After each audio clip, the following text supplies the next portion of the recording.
So all the students welcome back to my channel. আজকে তোমাদের বলেছিলাম যে grammar first day class start হলো।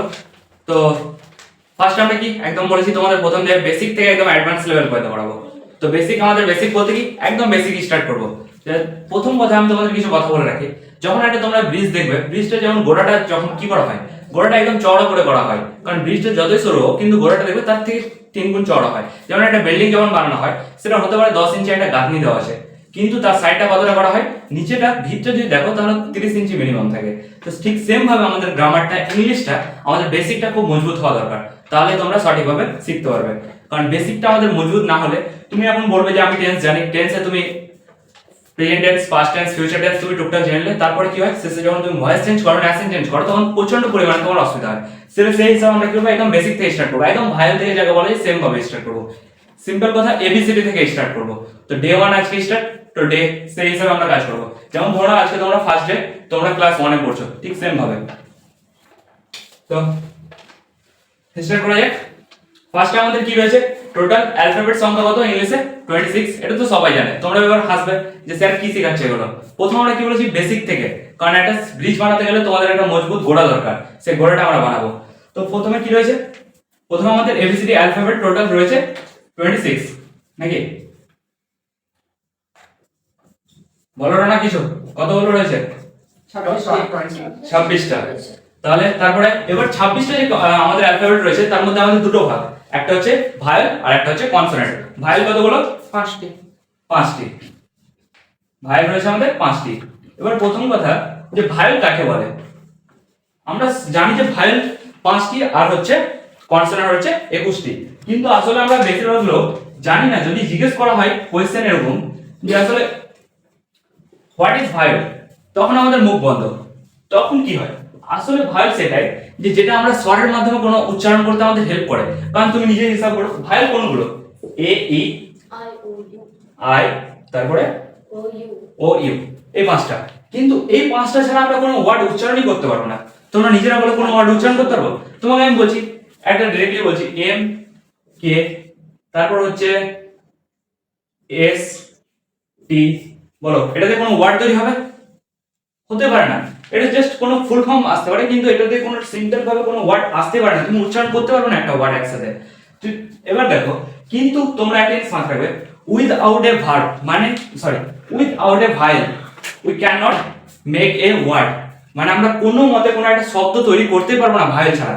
ভায়েল ছাড়া আমরা কোনো শব্দ তৈরি করতে পারবো না, এটা তো জানো। ভায়েল ছাড়া কোনোদিন কোনো শব্দ তৈরি হতে পারে না। তাহলে আমরা এখানে লিখতে পারি যে without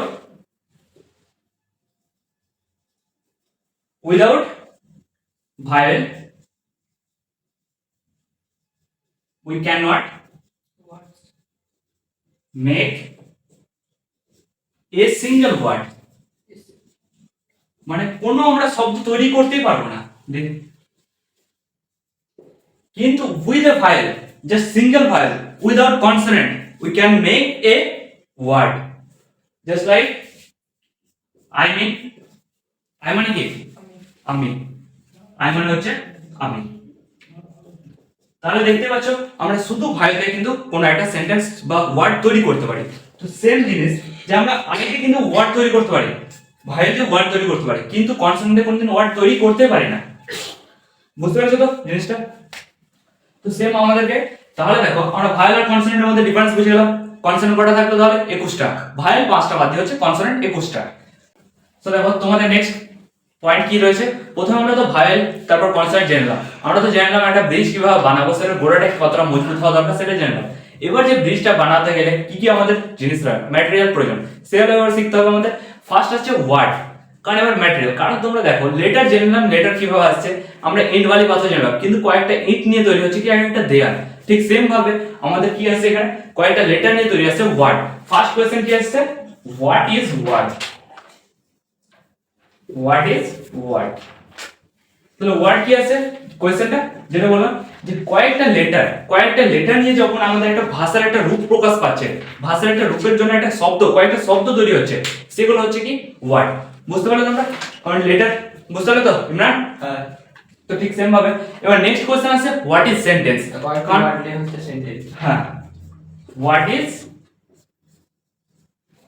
sentence. What is sentence? ঠিক যেমন তোমাদের কি বললাম যে কয়েকটা দেয়াল নিয়ে যেমন তোমাদের আমি কি বললাম যে কয়েকটা ইট নিয়ে যেমন তৈরি হচ্ছে কয়েকটা দেয়াল, ঠিক তেমন কয়েকটা দেয়াল নিয়ে তৈরি হচ্ছে একটা বিল্ডিং এর মতো জিনিস তৈরি করা। ঠিক সেন্টেন্সটা আছে আমাদের সেম জিনিস। সেন্টেন্স মানেটা কি? কয়েকটা ওয়ার্ডের সমষ্টিকে নিয়ে হচ্ছে সেন্টেন্স বলে, কয়েকটা ওয়ার্ডের সমষ্টি। এবার সেই ওয়ার্ডের সমষ্টির মধ্যে আমাদের কয়েকটা ভাষার রূপ প্রকাশ করতে হবে, একটা ভার্ব থাকতে হবে, একটা ভার্ব থাকবে, একটা নাউন থাকবে, একটা অবজেক্টিভ থাকবে। এরকম ভাবে আমাদের কি তৈরি হচ্ছে একটা সেন্টেন্স। কারণ ভার্ব ছাড়া আমি বলে দিচ্ছি আমিটা কি এখানে আমাকে তো সেন্টেন্সটা পুরো কমপ্লিট করতে হবে। আমিটা এখানে একটা ওয়ার্ড। আমি যখন বলছি যে আমি তোমাদের পড়াচ্ছি এখন রানী, তোমরা কি করছো এখন? তোমরা পড়ছো, তাহলে সেটা কি হচ্ছে? সেন্টেন্স। তোমরা পড়ছো কারণ তোমার সেখানে নাউনের সাথে কি থাকছে? একটা ভার্ব যুক্ত থাকছে। ঠিক সেম জিনিস এটা চলে আসছে সেন্টেন্স। What is sentence? তোমরা আসলে বুঝতে পারলে কয়েকটা ওয়ার্ডের সমষ্টি, কয়েকটা ওয়ার্ডের সমষ্টিকে বলে সেন্টেন্স। আশা করি এতদূর পর্যন্ত পুরো ক্লিয়ার রয়েছে, কোনো কোশ্চেন নেই? না ঠিক আছে। স্যার লেটারটা দিলে না ওয়াটার আগে লেটার লেটার আমরা তো বললাম প্রথমে এবিসিডি যেটা অ্যালফাবেট সেটা রয়েছে সেটা। তারপর নেক্সট কোশ্চেন রয়েছে এবার যে আমরা সেন্টেন্স, এবার সেন্টেন্সের জন্য দেখো কিছু প্রকার আমাদের শব্দের প্রয়োজন হয়। এবার আমি তোমাকে বলেছি একটা বিল্ডিং বানাবো, বিল্ডিং এর জন্য তো এবার পুরো বিল্ডিংটার জন্য আমার ম্যাটেরিয়াল প্রয়োজন হবে পুরোপুরি। এবার আমি যেটা বলেছিলাম সেটা ম্যাটেরিয়াল প্রয়োজন হবে। এবার তোমার একটা বালি দরকার, সিমেন্ট দরকার, এবার সিমেন্টটা কিভাবে গাঁথবে সেটার জন্য মিস্ত্রি দরকার। ঠিক সেম ভাবে আমাদের সেন্টেন্স গুলোর কয়েকটা সেন্টেন্সের জন্য ওয়ার্ডের জন্য কিছুটা ভাগ রয়েছে যেটা হলো পার্টস অফ স্পিচ, যার নাম হচ্ছে parts of speech. Simple parts of speech.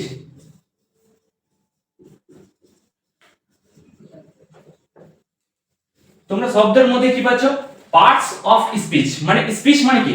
কথা বলার যে আমাদের ধরনটা, স্পিচটা কি রয়েছে? পার্টস মানে কয়েকটা ভাগ রয়েছে।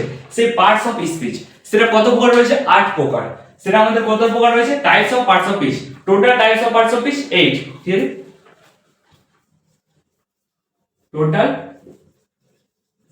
Types of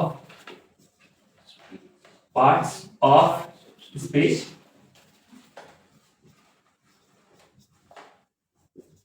8 types.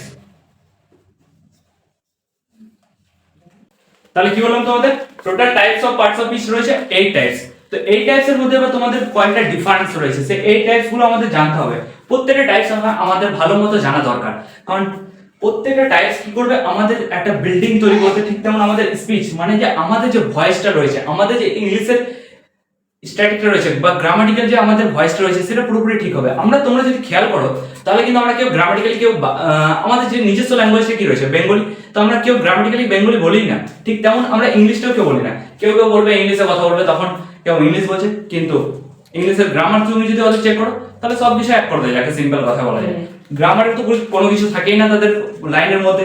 এমন এমন কিছু কিছু কেউ আবার ইংলিশে ওয়ার্ড ইউজ করবে যে ভাববে যে তুমি ভাবছো যে অনেক কিছু সে জানে, কিন্তু আসলে সে টোটাল কিছু জানে না। কারণ কি তার মধ্যে গ্রামার ইংলিশ ওয়ার্ড গুলো ইউজ করবে না, কয়েকটা আলাদা যাকে ইউনিক ওয়ার্ড ইউজ করে না, তোমরা ভাবছো যে অনেক কিছু জানে, আসলে কিছু না। তোমরা জাস্ট নিজেরা ট্রাই করো, প্রত্যেকদিন সব পার ডে হিসাব করে তোমরা ট্রাই করে নেবে। পার ডে তোমরা 10 থেকে 15টা করে যদি ইংলিশ মিনিং মুখস্থ করা ট্রাই করো, মনে করা ট্রাই করো, যেগুলো তোমাদের পার ডে ইউজ হয় সেই হিসেবে টোটাল তোমরা হিসাব করে 365 কথা হয়। জাস্ট 10টা করলে 3650টা হয়ে যাচ্ছে। পার ডে হিসাবে 10টা করলে 365, এক বছরে 3650টা তোমরা 3 বছরের মধ্যে পুরো কভার করে নেবে। কারণ টোটাল আমাদের ইংলিশ ওয়ার্ড রয়েছে অরিজিনাল আমাদের টোটাল 12,000 ওয়ার্ড রয়েছে।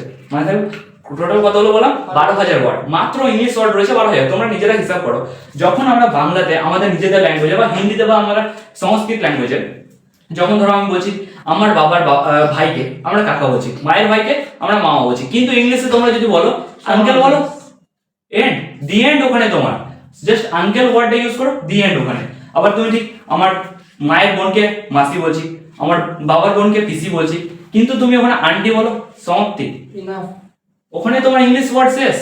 জাস্ট আবার ঠিক আমার ভাই, আমার ঠিক চাচার ছেলেকে চাচাতো ভাই, মামার ছেলেকে মামাতো ভাই, মাসির ছেলেকে মাসতো ভাই, পিসির ছেলেকে পিসতুতো ভাই। কতগুলো ওয়ার্ড ইউজ করছি বলো তো? কিন্তু যখন ইংলিশে ইউজ করছি কাজিন, যে সিঙ্গেল ওয়ার্ড, তুমি 8টা 10টা রিলেশন সব শেষ ওখানে করে দিলে, একটা 2টো 3টে 4টে ওয়ার্ডে শেষ করে দিচ্ছ।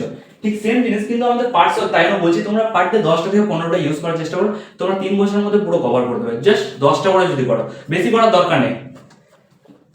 তাহলে পার্টস অফ স্পিচ কোন কি কি রয়েছে চলো লিখে নেব এবার। ফার্স্ট কি রয়েছে রণক বলো? নাউন, ফার্স্ট হচ্ছে আমাদের নাউন, নেক্সট হচ্ছে প্রোনাউন। প্রোনাউন। কিন্তু ফার্স্ট হচ্ছে আমাদের নাউন, তো আমরা প্রোনাউন ইউজ করার আগে চলো আমরা একটা একটা করে বলি আর একটা একটা করে ডাইরেক্টলি আমরা বোঝার চেষ্টা করি। নাউনটা কি? What is noun? First question হচ্ছে হোয়াট ইজ নাউন। নাউন মানে হলো যে শব্দটাতে আমরা কোনো কিছুর নাম বোঝাবার চেষ্টা করি, যে কোনো কিছুর নাম হতে পারে। ফার্স্ট কোশ্চেন কি হলো? What is noun? Just definition, ঠিক আছে? এটা ডেফিনেশন। ডেফিনেশন কি? যখন আমরা কোনো শব্দের দ্বারা নাম বোঝাবার চেষ্টা করি সেটা হলো নাউন। বুঝতে পেরেছো আশা করি? যখন কোনো শব্দ, যে কোনো শব্দ হতে পারে, যেমন আমি তোমাকে বলছি তোমার নাম বলছো রনক, তো রনক যে এটা একটা নাম বললাম, যে আমি ওকে উদ্ধৃত করলাম, ওকে মানে ওকে যে চিহ্নিত করলাম, আইডেন্টিফিকেশন করলাম ওর যে নামটা, সেটা কি হচ্ছে? নাউন। আমি কোনো একটা জিনিস গেট বলেছি, সেটাও একটা নাউন। তোমার পজিশন হিসাবে হচ্ছে আমি তোমার সান, পৃথিবীর যে কোনো জিনিস আমরা যখন কোনো জিনিসকে আইডেন্টিফাই করি সেটাই হচ্ছে নাউন। মানে সিম্পল কথা, আইডেন্টিফাই করার জন্য যে শব্দ আমরা ইউজ করি সেটা হচ্ছে নাউন। আই থিঙ্ক তোমরা বুঝতে পেরেছো? Yes. ঠিক আছে, তাহলে এই যে এর থেকে কোনো কোশ্চেন নেই আর নাউন পর্যন্ত। এবার নেক্সট আসছে আমাদের প্রোনাউন। প্রোনাউন কি? এটা মাথায় রাখো। প্রোনাউন মানে হচ্ছে সিম্পল কথায় যে শব্দের দ্বারা আমরা নাউনের পরিবর্তে ব্যবহার করি। প্রোনাউনটা কি আছে? যে শব্দ আমরা নাউনের পরিবর্তে ব্যবহার করি। নেক্সট হচ্ছে প্রোনাউন। প্রোনাউন নেক্সট হচ্ছে আমাদের প্রোনাউন। কি বললাম? যে যখন সিম্পল কথা, আগে এই জিনিসটা দেখো, প্রো যুক্ত নাউন, ঠিক আছে? জিনিস দুটো আছে, প্রো যুক্ত নাউন মানে যখন কোনো শব্দ আমরা বলছি নাউনের পরিবর্তে ইউজ করছি। নাউনের পরিবর্তে মানে আমি যখন কারোর নাম বলছি, এখানে যেমন ইমরানের নাম বলছি, তো আমি ইমরান না বলে আমি ডাইরেক্ট বললাম যে ইউ, তখন এটা কি? প্রোনাউন। মানে ওর নামের পরিবর্তে ওকে আইডেন্টিফিকেশন করার জন্য আমি আলাদা যখন কোনো শব্দ ইউজ করছি সেটা হচ্ছে প্রোনাউন। আমি যে কোনো নামের ক্ষেত্রে ইউজ করতে, যেমন কোনো ধরনের ওখানে সামনে কিছু লোক দাঁড়িয়ে আছে, আমি সেখানে বললাম ইউ, মানে তোমরা, ঠিক তো?